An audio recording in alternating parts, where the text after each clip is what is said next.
Donc, je suis directeur régional de l'ADEME en Guadeloupe. Donc, l'ADEME, alors à une époque, ça s'appelait l'Agence de l'environnement et de la maîtrise de l'énergie. C'est devenu Agence de la transition écologique, mais on fait toujours la même chose, vous vous inquiétez pas.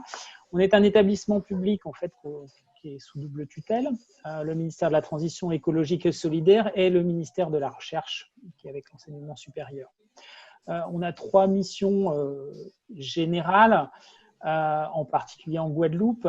Une mission sur l'accompagnement des acteurs sur les déchets. Alors, le grand objectif, c'est le zéro déchet en 2035. Alors, zéro déchet, c'est un slogan, on est bien d'accord. Il n'empêche que l'idée, c'est que tout ce qui est enfoui, stocké, mis en décharge, ne soit que des déchets de déchets, du déchet ultime, quelque chose qu'on ne peut pas remettre dans le cycle. Voilà, c'est ça l'objectif. Le deuxième grand objectif de la Guadeloupe, qui est dans la loi de transition énergétique de 2015, c'est l'autonomie énergétique à l'horizon 2030. J'ai particulièrement apprécié l'intervention de Frantz. On est bien d'accord, l'énergie, c'est un domaine passionnant. Et puis moi, je décris toujours le problème de l'énergie comme une sorte de grande pyramide qui est à l'envers, qui tient sur une pointe. Nos sociétés tiennent sur une petite tête d'épingle qui est l'énergie souvent fossile et à bas coût. Vous enlevez ça et l'ensemble de la pyramide s'effondre. Donc, c'est un sujet absolument majeur. Voilà, mais j'en rajouterai pas tout ce qui a été dit avant. Enfin, voilà, je ne peux pas être plus d'accord que ça. Et puis un troisième gros enjeu aussi, c'est la préparation aux modifications du climat. Donc, à la fois essayer de faire baisser nos émissions de gaz à effet de serre, mais aussi d'anticiper ce qui va se passer. Donc, en dessous de la diapo, vous avez un petit peu nos grandes thématiques. Comment on agit? On essaye d'agir. Alors, on a la chance à l'ADEME d'avoir, on appelle ça un système d'aide. Notre conseil d'administration nous donne un cadre pour intervenir. Il n'empêche qu'on arrive à avoir quand même un beau continuum de types d'actions qu'on peut accompagner ou qu'on peut soutenir ou qu'on peut faire nous-mêmes. Ça démarre d'abord par l'observation de ce qui se passe. On soutient aux 3 observatoires en Guadeloupe, l'observatoire des transports, l'observatoire de l'énergie et du climat, l'observatoire des déchets, pour construire des politiques publiques qui se tiennent et qui ne soient pas fondées sur des fausses infos, bien sûr. On peut aussi commander des études, des scénarios.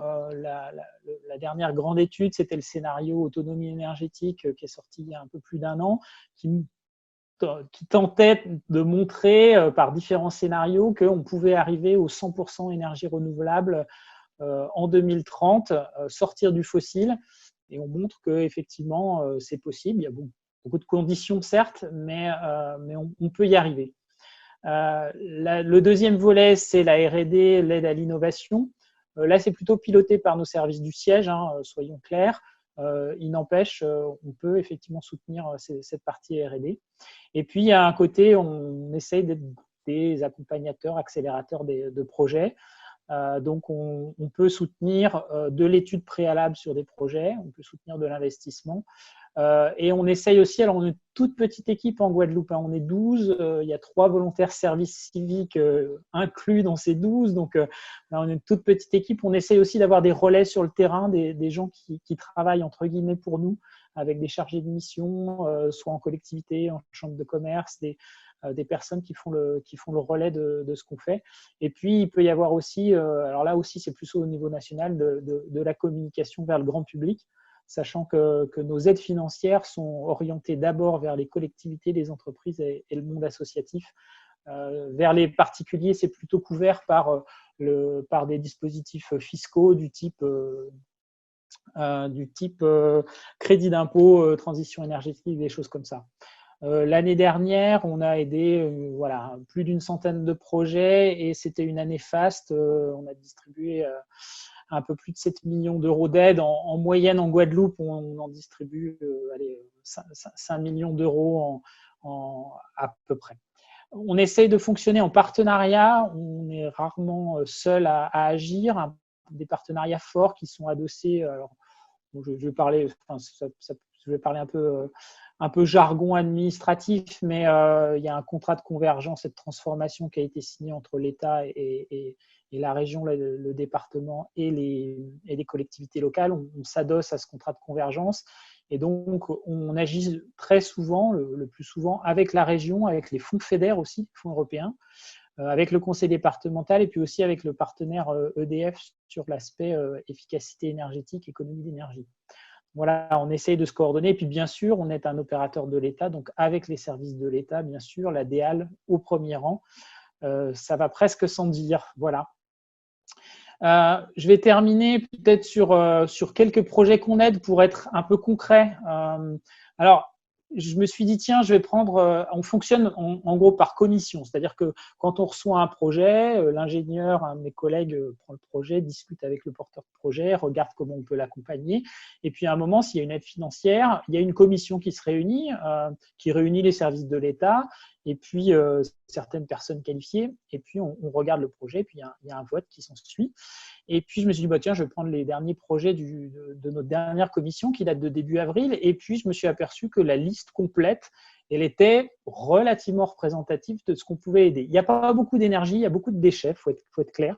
Mais je vous ai fourni quasiment l'ordre du jour de la dernière commission. Il manque, j'ai rien enlevé, j'ai rien ajouté. Et pour finir, ça fonctionne pas si mal.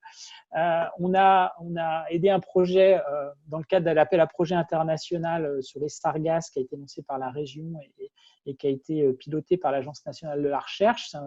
Là, en l'occurrence, c'est le projet Pyrosar qui est une recherche sur la pyrogasification de sargasses. On reparlera de sargasses, je reparlerai de Pierre-Antoine Guibou, il n'y a pas de souci. Une étude de faisabilité d'un méthaniseur sur une exploitation agricole au moule. Voilà, ça c'est assez explicite, mais on valorise un déchet, on en fait de l'énergie. Verte Vallée est en train de créer une petite installation de compostage de biodéchets à vieux habitants. On trouve ça intéressant. Peut-être mon préféré de la dernière commission, quelqu'un qui s'appelle Jean-Marc Meunier, qui crée une petite unité de traitement et de valorisation de peaux de poisson pour les transformer en cuir à Saint-François. Je trouve ça absolument excellent. Voilà, certes, ce n'est pas des gros tonnages de déchets traités, il faut être clair, mais c'est un produit à haute valeur ajoutée. Je trouve que c'est vraiment, vraiment chouette. Et puis, alors, des choses très classiques, la région construit pour le compte des collectivités des déchetteries à Baïf, à Terre de Haut, Terre de Bas et ailleurs d'ailleurs, surtout très basse terre. On les soutient. Et puis, une dernière mission, Synergie, l'association Synergie porte une mission Guadeloupe Mobilité Durable pour essayer justement de mettre en œuvre une meilleure mobilité plus décarbonée. On aide cette mission-là. Voilà, donc ça donne une petite idée de panorama comme ça, des projets grands et petits. Et puis alors pour rebondir, il me reste un petit peu de temps.